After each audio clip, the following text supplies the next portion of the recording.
generan un producto que son los hijos que no han recibido una adecuada orientación y por eso aumentan los índices de delincuencia y todo, ¿no? Todo porque la sociedad externa se determina, ¿no? Es triste, pero es real, ¿no? Y eso es lo que sucede en Bolivia, ¿no? Como están en una condición patológica de base, no pueden dar los cuidados ni proveer las necesidades adecuadas, ¿no? Entonces, bueno, de eso vamos a hablar un poquito más cuando veamos tuberculosis, ¿no? Pero acá tienen un primer fármaco que ya podemos establecer que tiene acción sobre el microbacterio de tuberculosis, ¿no? Como tal, el mecanismo de acción es bastante práctico, son bactericidas, inhiben el DNA, no hay síntesis de proteínas, los producen a partir de la acción sobre el DNA en dos sustancias, la DNA-girasa y la topoisomerasa 4. ¿Ya? La DNA-girasa es la que permite el enrollamiento de la cadena de DNA, ¿ya? Cuando está inhibida, las hebras del DNA se quedan lineales, entonces no es un DNA funcional, obviamente, ¿no? Y por otro lado, la topoisomerasa 4 evita que se acoplen los aminoácidos de las hebras nacientes, ¿no? Entonces se queda un lado completo, por el otro lado donde debería acoplarse, este DNA se está dividiendo, ¿no es cierto? Y aquí están acoplándose los aminoácidos para completar la cadena al otro lado, ¿no es cierto? Aquí tienen ustedes la helicasa, que es una enzima que rompe el ADN, ¿no? Lo divide en dos hebras y esas dos de esas dos se forman en dos nuevas hebras de ADN, ¿no es cierto? Pero cuando hay alteraciones en la conformación helicoidal o en el acoplamiento de los aminoácidos que evita que se formen las hebras nacientes, se produce un DNA defectuoso, ¿no? Entonces, obviamente, un DNA defectuoso no va a cumplir funciones metabólicas, estructurales dentro de la bacteria y por lo tanto la bacteria muere. Es un efecto completamente bactericida. Entonces, el año pasado también me preguntaban sobre qué estructuras actúan las quinolonas, sobre la DNA-girasa y sobre la topoisomerasa 4, ¿no? Porque ahí está clarito, más o menos, ¿no? Aún así, como tal, todas las bacterias encuentran mecanismos de resistencia, ¿no? Las de primera generación, caracterizadas por la impermeabilidad de las porinas, mutación de las enzimas bacterianas, como el ácido natriúrico es el prototipo de las de primera generación, cuando ustedes identifican resistencia al ácido natriúrico, se supone que hay resistencia a cualquier quinolona de primera generación, ¿no? Porque tienen resistencia cruzada, ¿no? En cambio, las de segunda generación encuentran mecanismos de resistencia mediante modificaciones de la enzima de las sustancias A de la DNA-girasa en bacterias gram negativas, ¿no? Aquí es donde debería actuar para evitar el superenrollamiento. El sitio activo se ha modificado en su estructura, ya no es sensible a la acción de la DNA-girasa, ¿no? También la modificación de lipopolisacáridos en las porinas que evitan el ingreso del fármaco, ¿no? ¿Qué gérmenes han desarrollado esta resistencia? La Klebsiella, la pseudomonas, esa maldita pseudomonas que quiero transmitirles el odio que le tengo para que ustedes también la odien, ¿no? Las enterobacterias, ¿no? Es la alteración en la permeabilidad, ¿no? El espectro, como ustedes pueden ver, primera generación, especialmente dirigido a pacientes gram negativos, E. coli, Proteus, Klebsiella, influenza, Shigella y Salmonella. Sinceramente, poco usado para Klebsiella pneumoniae, ¿no? Poco usado para Proteus, ¿no? Que son poco usado para Haemophilus influenza, perdón. Ya más que todo para E. coli, para Proteus, que generalmente provocan infecciones urinarias, y sobre todo para Salmonella y Shigella, que provocan infecciones intestinales, ¿no es cierto?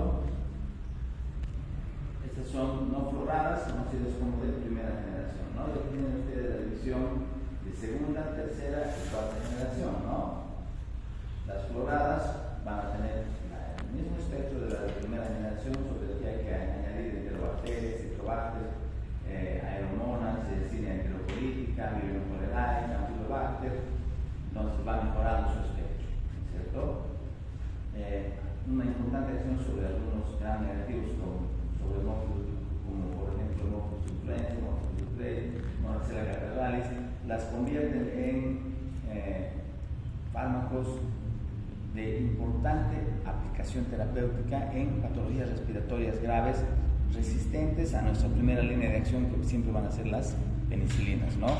Todos los médicos usamos muchísimo quinolonas, ¿no? Son nuestras favoritas, ¿no? Pero no de primera elección, ¿no? Perdón por el ejemplo, ¿no? Mi hermanita, que vive en Tarija, no, bueno, no es tan hermanita, ¿no? Tiene 35 años, ¿no? Pero es mi hermanita, ¿no? Me llama y me dice, estoy con sinusitis, estoy con otitis, estoy con faringoamigdalitis. Yo ya sé que ella tiene cepas multiresistentes, ¿no? Yo ya he hecho esquemas terapéuticos de penicilina. He empezado con la amoxi, parece. ¿No? He empezado con la amoxi, después le he dado amoxi con ácido clobulánico, le he ido bien, ¿no? A la segunda vez que le he dado amoxi con ácido clobulánico, ya no le he ido bien, ¿no? Ya no ha controlado, ¿no? Después le he dado así, ¿no? Macrólidos, ¿no? También inhibidores de la síntesis proteica, ¿no ve? Le he dado a citro, le ha ido bien, pero con el tiempo ha ido generando resistencia. Le he dado quinolonas, le he dado levofloxacina, le ha ido bien. Las últimas veces no le ha ido bien, le he dado cefixima, cefalosporina de tercera generación vía oral, ¿no? Ahí estoy, ¿no? Es la complicación que les decía. Por eso hay que ir de manera escalonada, porque después, ¿qué das? ¿No? ¿Qué le voy a dar de aquí a 5 años? Astronauta. Está terrible la situación, ¿no? Pero hay mucha resistencia y, bueno, son importantes recursos terapéuticos, especialmente la levofloxacina, ¿no? La levofloxacina, que se conoce, la levofloxacina y la moxifloxacina, les han dado el atributo de quinolonas respiratorias. En algún libro se las describe así como tal, pero no tienen ningún efecto especial, solamente su espectro, que está muy dirigido a gérmenes que provocan patologías respiratorias en la vía aérea superior e inferior, ¿no? Los neumólogos usan mucha levofloxacina, les encanta la levofloxacina a los neumólogos, ¿no? Pero, como tal, como les digo, hay que reservarla para situaciones en las que tú tengas evidencia de que los pasos previos que tú has dado ya se han vuelto realmente ineficaces, ¿no? Actúa sobre gérmenes intracelulares como Mycoplasma, Legionella, Gardnerella, Pseudomonas aeruginosa, Mycobacterium y especialmente sobre cepas atípicas, ¿ya? Dentro de la farmacocinética, bueno, del ácido anhidrícico vamos a hacer se usa mucho también, especialmente para infecciones urinarias, como les decía. En infecciones por vía oral, una proteína, se distribuye por todo el organismo, una alta concentración en orina, se metaboliza en el hígado y se elimina por el riñón, ¿no? Esa historia casi se repite en todos los antibióticos, ¿no? Para los curiosos, el proceso intrahepático es la compresión, ¿no? Y dentro de las quinolonas coloradas, las que tenemos en nuestro medio, se los he resumido aquí, tenemos la norfloxacina, la citro, la ofloxacina y la levofloxacina. Ahí tienen su absorción, buena distribución, buena biotransformación y buena excreción. Y tengan en cuenta que la norfloxacina y la ciprofloxacina, además de eliminación por vía urinaria, se eliminan por vía biliar, ¿ya? Existen presentaciones parenterales del citro, del levo, que permiten un rápido inicio de acción, pero después ya les he dicho, no hay mucha diferencia cuando consumes un fármaco o lo administran por vía parenteral, ¿cierto? Depende del alto. Solo va a cambiar la velocidad de inicio de acción, ¿no es cierto? Porque después el efecto terapéutico es el mismo, ¿no? Ya se ha dicho que yo reniego cuando hasta mi esposa me dice, ay, me duele mi espalda, poneme un complejito B intramuscular. ¿Para qué te ponen intramuscular? Toma vía oral, le digo, no tiene sentido poner intramuscular. Piensan que por ser intramuscular va a tener un efecto mágico, que Dios les va a iluminar, no sé. No hay diferencia, no hay diferencia, es lo mismo. La velocidad de inicio de acción, el nivel plasmático constante, pero esas variables son útiles cuando tú tienes un paciente internado. Para hacer tratamientos ambulatorios no tiene sentido hacer tratamientos parenterales, ¿no? Entonces, bueno, vamos caminando así el criterio que deben desarrollar, ¿no? La ciprofloxacina tiene una buena llegada a algunos tejidos como el óseo, muscular y tendinoso, ¿no? Esto les va a llamar la atención enseguida, seguramente. Bueno, se metaboliza la fase 2 previa a la oxidación en el citocromo CYP3A4 y por procesos de conjugación. Toxicidad. Alteraciones visuales, visión borrosa, diplopía, halos brillantes, alteraciones en el sistema de la estimulación, fotofobia, alteración de la agudeza visual. En el sistema nervioso puede haber excitación, depresión, estados confusionales, alucinaciones, cefaleas, vértigos, convulsiones, ¿no? Que va a determinar una contraindicación en pacientes que tengan antecedentes de haber tenido convulsiones previas, ¿no? No se les puede dar quinolonas. Alteraciones metabólicas como hiperglicemia, glucosuria, en niños puede provocar hipertensión intracraneana, alteraciones hematológicas como anemia hemolítica, especialmente después de las no floradas, ¿no? Y las floradas provocan náuseas, vómitos, alteraciones osteoarticulares, ¿no? Típica la ruptura del tendón de Aquiles, pero provoca tendinitis en cualquier parte, ¿no? Pero cuando hacen esfuerzos por el grosor, por el tamaño del tendón de Aquiles, que es muy fuerte, digamos, se describe en paralelo al uso de quinolonas la ruptura del tendón de Aquiles, ¿no? Predispone a la ruptura del tendón de Aquiles, ¿no?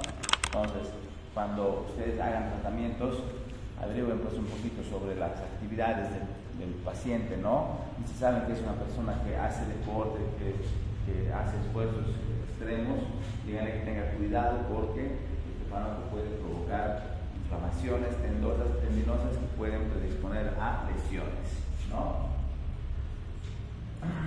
Pueden provocar artritis, mialgias, alteraciones del cartílago de crecimiento, alteraciones hematológicas como la eosinofilia, trombocitosis, leucopenia, alteraciones con aumento de transaminasas, aumento de creatinina, insuficiencia renal, nefritis intersticial con hematuria,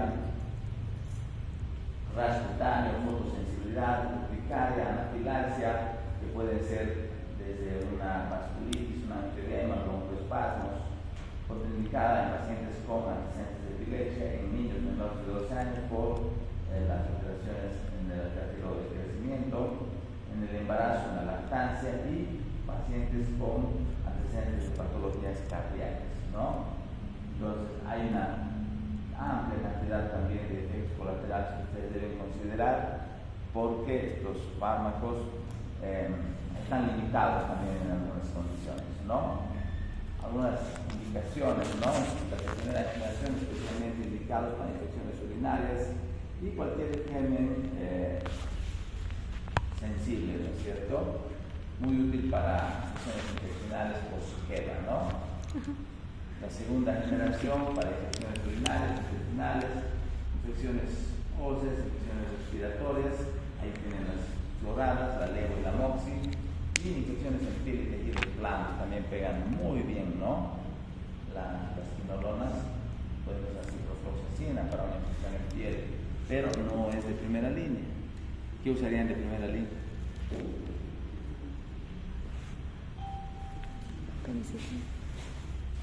¿Cuál?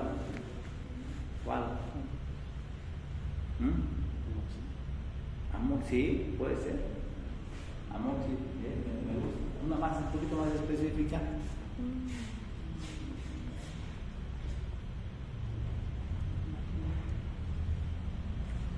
No les quiero decir nada de sorpresa porque en práctica es un caso clínico de infección en piel y tejidos blandos. Ahí vamos. Tercera generación, infecciones por pseudomonas. Al fin tenemos un antibiótico efectivo, obviamente resistente, pero es la excepción, no la regla, ¿no? Luego podemos usar contra pseudomonas, enterobacterias, algunos gérmenes atípicos, especialmente contra micobacterias y tuberculosis, estreptococos en procesos respiratorios, les decía que son muy efectivos. Actúa sobre Staphylococcus aureus meticilino resistente, ¿no? Ahí sí actúa la quinolona, ¿no? Es una gran ventaja, ¿no? Normalmente cuando era meticilino resistente no podíamos usar nada, ¿no? cefalosporinas, o también quinolonas, ¿no? Y también sobre el meticilino, solo sobre los meticilinos sensibles, perdón, me he equivocado, solo sobre los meticilinos sensibles, no sobre los meticilinos resistentes. Y la cuarta generación, infecciones por enterobacterias, ¿no? Una grave complicación que no tenemos otras alternativas de los antibióticos que estamos viendo hasta ahora, ¿no? Infecciones por estreptococo pneumoniae, anaerobios, pseudomonas, y solamente se usan los de cuarta generación en casos en los que la terapia con tercera generación ha fracasado, solamente en esas situaciones, ¿ya? Ahí tienen algún pequeño resumen de la dosificación: ácido validíxico, ciprofloxacina, levofloxacina de 500 a 750, gacifloxacina se tienen de 400 miligramos cada 24 horas. La mayoría son de presentación oral, la cipro viene y la levo vienen en parenterales, pero solamente para el inicio del tratamiento, para lograr un efecto rápido. Además, muchas veces el paciente viene con cierto compromiso del estado general, y para estabilizarlo le pones una vía, le pones una serie de fármacos que le van a permitir sentirse mejor. Le puedes poner incluso una dosis de complejo B, le puedes dar antieméticos, le puedes dar teofilina, le puedes dar una serie de fármacos para aliviar el cuadro, y luego ya te pasas a vía oral, ¿no? Esa vía, esa infusión que le vas a dar por vía parenteral solamente es para el inicio del tratamiento, para observar al paciente cómo responde, ¿no? Pero inmediatamente el paciente dé algún signo de que va a tolerar la vía oral, bueno, pues te vas a vía oral, ¿no? Interacciones con fumarínicos aumentan el tipo de protrombina, con simetrina, que ya no se usan mucho. Aumenta la salida de la biofloxacina con algunos antiácidos que disminuyen la absorción de las quinolonas, ¿no? Siguiente familia, los nitrofuranos. Tenemos a la nitrofurantoína, que es la que más se utiliza, a la furasolidina, a la nitrofurantoína y la nitrofurazona, ¿ya? La que más hay es la nitrofurantoína, ¿no? Estos tienen un efecto reducido, ¿ya? Actúan sobre Escherichia coli, Klebsiella, Enterobacter, no actúa sobre Protus, no actúa sobre Pseudomonas, ¿no? Y actúa sobre pocos gramos positivos, ¿no? Su esquema terapéutico determina un comprimido cada 6 horas, ¿no? Por la dinámica actual de la vida, tener que tomar un comprimido cada 6 horas, el horario más cómodo sería 6 de la mañana, 12 del mediodía, 6 de la tarde, 12 de la noche, ¿no? Pero en este ritmo de vida agitado que llevamos, la gente no cumple, lamentablemente. Como tal, la nitrofurantoína es un excelente antibiótico, pero el incumplimiento lo vuelve a veces un poquito restringido en su aplicación, porque el mismo paciente pide un esquema terapéutico más cómodo, de una toma diaria, si es posible, ¿no? Su mecanismo de acción no está bien determinado, pero aparentemente, una vez que penetra dentro de la bacteria, se forma un metabolismo inestable que rompe el DNA y altera todo el metabolismo, especialmente el metabolismo hidrocarbonato de las bacterias, ¿no? Los gérmenes que desarrollan poca resistencia, ¿no? Especialmente las bacterias, las enterobacterias, especialmente el Escherichia coli. No hay antecedentes de resistencia de Escherichia coli, ¿no? Y ustedes saben que el Escherichia coli es uno de los gérmenes que más mutan, ¿no? Pero no hay resistencia de Escherichia a la nitrofurantoína. Eso es una gran ventaja, ¿no? Pero como los pacientes no cumplen, las reservamos, ¿ya? Las reservamos.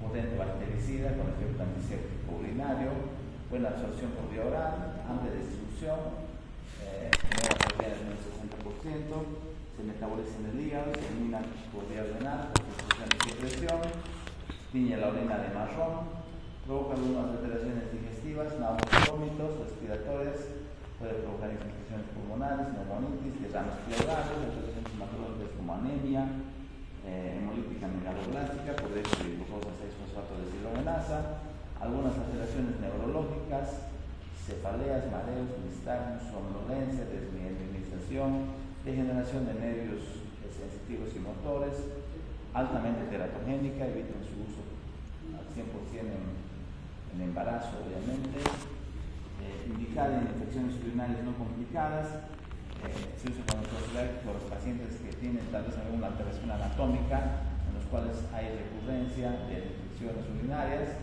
y la dosis, como les decía, ¿no? 50 a 100 miligramos cada 6 horas por 7 a 10 días. Excepto graminas.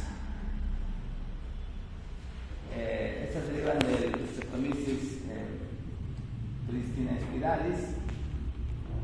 Tenemos la pristinamicina, la virginiamicina y la micamicina y la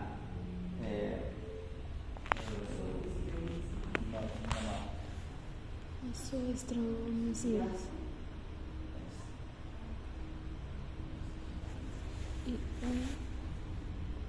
Escrito mal, streptomicinas creo que es, ¿no? Pero solo hay una que se utiliza, ¿no? La quinopristina combinada con la dalfopristina, ¿ya? Es el fármaco prototipo, ¿ya? Y en investigación está la sinergistina, ¿ya? Pero la que se usa es esta, ¿ya? Un espectro antibacteriano que cubre heterococos multiresistentes. Se utiliza solamente en casos de infecciones severas donde se ha demostrado resistencia a vancomicina. Solo en esas circunstancias se aprueba el uso de estreptograminas, ¿no? Infecciones complicadas en piel por estreptococo o estafilococo resistente a la meticilina, es decir, estas actúan sobre este estafilococo resistente a la meticilina, ¿no? En combinación, estos dos fármacos adquieren un potente efecto bactericida mediante la inhibición de la síntesis proteica a nivel del segmento 50S, actuando en diferentes lugares. La dalfopristina previene la elongación de las cadenas peptídicas y la quinopristina provoca tardíamente la liberación de las cadenas peptídicas incompletas, ¿ya? Un espectro importante sobre gram positivos, incluyendo Enterococcus faecium, Staphylococcus aureus, Staphylococcus epidermidis, Haemophilus influenza, Mycoplasma, Legionella y Clostridium. Se administran por vía parenteral, se metabolizan en el hígado, se eliminan por vía renal y biliar. Provocan un dolor intenso en el sitio de administración, artralgias, mialgias, náuseas, vómitos, rash cutáneo, cefalea, trastornos hepáticos y muy extraña la superinfestación por gram positivos, ¿no? La resistencia se produce por modificación en el sitio de unión del fármaco, la liberación de enzimas inactivadoras y las bombas de eflujo que expulsan al fármaco al exterior de la bacteria. Oxazolidinones. Acción sobre gram positivos, ¿no? No tiene antecedentes de resistencia directa ni cruzada. Tenemos fármacos como el Linezolid, el Espersolid, el Randesolid, ¿no? Efecto bacteriostático, también son por vía oral, son de amplio espectro, actúan sobre cocos gram positivos resistentes, anaerobios, micobacterium tuberculosis multiresistente, ¿no? Como hemos visto, los esquemas terapéuticos para la tuberculosis son complejos. Y aquí podemos aprovechar de decir, la tuberculosis, ustedes ya conocen el esquema, ¿no ves? Rifampicina, isoniazida, piracina, arginina, tambutor, ¿no ves? Este esquema está demostrado que es altamente efectivo, ¿no? Pero muchas veces justamente por incumplimiento los genes desarrollan resistencia, ¿no? Entonces esto es un dolor de cabeza para los sistemas de salud, porque el paciente empieza a contagiar una cepa resistente, ¿no? Entonces tienes un contacto con un paciente, con una persona con tuberculosis activa, te contagias una cepa resistente, haces el esquema básico y ni modo, pues no te va a hacer efecto, ¿no? Esa cepa ya sabe defenderse, ¿no? Además, este esquema, destacando su alta efectividad, la producción masiva de todas las industrias farmacéuticas han permitido bajar el costo del tratamiento, ¿no? Porque hay una competencia, ¿no?, entre las empresas farmacéuticas para vender sus productos. Entonces, como todos venden el esquema terapéutico, hay una competencia y ha ido bajando el costo, ¿no? Entonces, para los sistemas de salud es mucho más económico que el paciente se cure con el esquema primario, ¿no es cierto? Porque es accesible, ¿no? Dicen por ahí que el tratamiento de la tuberculosis es gratuito. Yo pienso que eso es falso. Siempre le cuesta a alguien, ¿no? Si bien no le va a costar al paciente, le cuesta al Estado, ¿no? Y en Bolivia, como les decía, como es un problema endémico, tenemos un programa tuberculosis que una vez hecha la pesquisa de un paciente, le dan el tratamiento, pero le está costando pues al Estado, ¿no? El Estado no solo paga el tratamiento, paga los estudios, paga el médico que hace el seguimiento. Entonces alguien le está costando. Ese paciente enfermo no está pagando a un médico particular, el Estado está pagando a médicos que son los encargados del programa tuberculosis, que es de allá arriba, ¿no? En la avenida Japón, el Químico, 2 cuadras más arriba, ¿no ve? Ahí es el programa tuberculosis. Que, como les decía,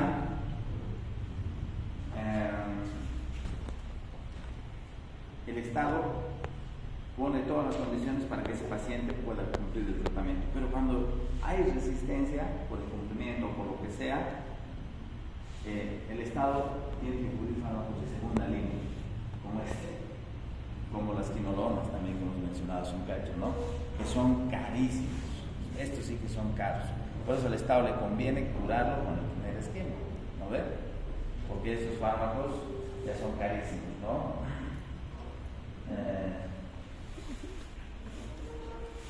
Aprobado el año 2000, una alta efectividad sobre gram positivos, enterococos, incluye el enterococos facium, resistente a la vancomicina, estabilización de cuidado les confunda, enterococos facium, resistente a vancomicina, actúa bien sobre anaerobios, bacilos, Corynebacterium, listeria, streptococcus pneumoniae resistente a la penicilina, y actúa un poco sobre bacterias aerobias y anaerobias gram negativas, ¿no? Su acción, como les digo, está destacada sobre gram positivos, ¿no? ¿Qué es lo que hace? Se une al CPP de la seguridad 50S, provocando la inhibición de la formación del complejo mayor del RNA de transferencia, ¿ya? Se utilizan para infecciones en piel, tejidos blandos, celulitis, abscesos, úlceras, quemaduras infectadas, en neumonías nosocomiales, neumonías asociadas al ventilador, tuberculosis extrarrobos resistentes. Cuando el paciente está haciendo el tratamiento, está en el 5º mes de tratamiento, le hacen baciloscopía y sigue dando baciloscopía positiva, ¿no? Sigue siendo contagiante. Entonces ese paciente ya no se va a curar con el esquema habitual, ¿no? Entonces tenemos que recurrir al Linezolid o a algunos otros fármacos, igual en combinación, para hacer, ¿no? Todo lo de tuberculosis está muy bonito, muy bien explicado en la página del programa de tuberculosis, ¿no? Para ciegos está ahí, ¿no?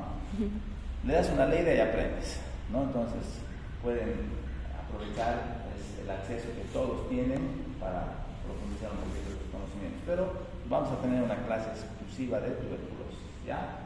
Va a ser un resumen.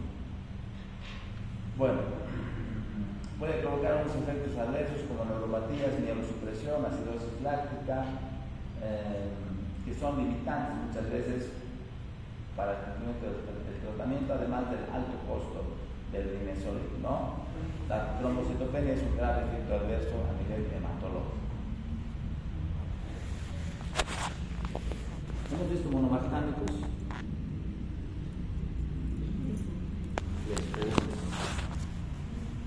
Astreonam, ¿no hemos hablado? Con el otro grupo me había olvidado, por eso porque esto debemos haber visto cuando hemos visto penicilinas, pero bueno, no hemos visto por si acaso, ¿no? Se caracterizan por ser resistentes a las hidrólisis por betalactamasas, ¿no? Como hemos dicho que es el principal dolor de cabeza, pero no el único, ¿no? Las bombas de flujo, la alteración en las porinas, son mecanismos de resistencia que también intervienen, ¿no? Entonces, son betalactámicos, pero con un espectro similar a la de los aminoglucósidos, es decir, no actúa sobre gramos positivos ni sobre aerobios, ¿no? El asteronato es el fármaco protoactivo, el beta-lactamasa resistente. Su desventaja nuevamente es el tema del costo, elevadísimo, ¿no? Se administra por vía parenteral, endovenosa o intramuscular, obviamente cuando se administra por vía endovenosa, la biodisponibilidad es del 100% y su pico plasmático se obtiene tras una hora de su administración y la duración, los niveles plasmáticos son detectados hasta 1.5 a 2.9 horas después de su administración y luego se elimina por riñón. Cuando no se detecta quiere decir que el fármaco está en el tejido, pero no es que se ha eliminado por completo, ¿no? La nefrotoxicidad, las alteraciones hepáticas, la flebitis, el rash cutáneo y vaginitis son algunos efectos adversos importantes, ¿no? Su uso está limitado a infecciones intrahospitalarias graves por gram negativos, donde cualquier otro antibiótico haya fracasado. Otros inhibidores de síntesis de pared bacteriana, la fosfomicina, la cicloserina, la vacitracina, ¿no? No se usan mucho, pero los pueden tener como alternativa, ¿no? La fosfomicina actúa muy bien sobre estreptococos, sobre estafilococcus, sobre Neisseria, sobre pseudomonas. Y bueno, es un fármaco de segunda elección, nunca de primera elección. La cicloserina igual actúa sobre Enterococcus, sobre estafilococcus, sobre Nocardias, sobre Escherichia coli. También es de segunda elección. La vacitracina solo se utiliza por vía tópica y ustedes van a usar mucho, les recomiendo que usen para infecciones en piel, por una cortadura, una herida contaminada, se usa vacitracina con neomicina. ¿No ven? Pongan en su receta vacitracina con neomicina, es el antibiótico en pomada, en crema, lo que quieran. En crema normalmente viene. Es una presentación muy útil para el control de infecciones en piel. ¿Qué hora es? Ya vamos a terminar. La teicoplamida, ¿no ven? Este es similar a la vancomicina, se administra por vía intramuscular, buena penetración a todos los tejidos, especialmente riñón, pulmón, piel, huesos, no atraviesa la barrera vagoencefálica, se metaboliza en el hígado, se elimina por vía renal en un 50% y el otro 50% por vía biliar.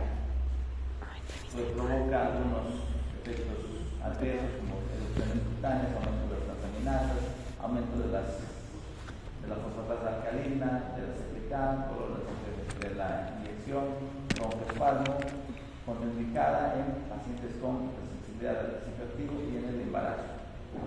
Sus aplicaciones similares a vancomicina, ¿no? Que también no la he mencionado en su momento y por eso se las pongo ahora.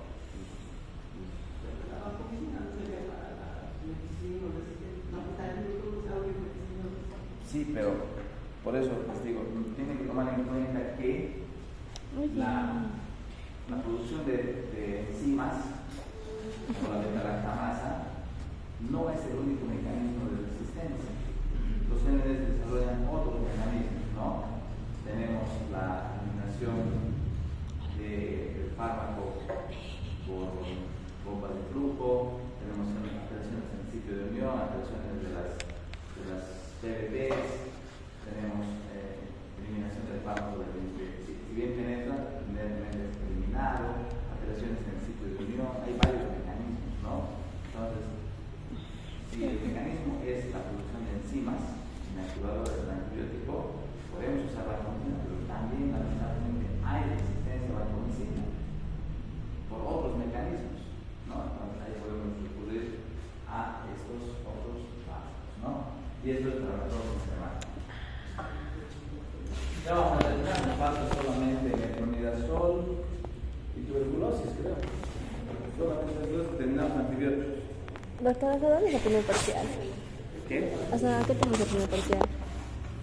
Hasta AINES por lo menos. ¿Cuándo es el primer parcial? Falta un mes. No, entonces un poquito más. Hasta lo que avancemos un día antes El 24 de junio. 24 de junio. No, vamos a avanzar a mayo. AINES vamos a terminado. Autónomo, capaz más terminemos. No, ¿dónde está?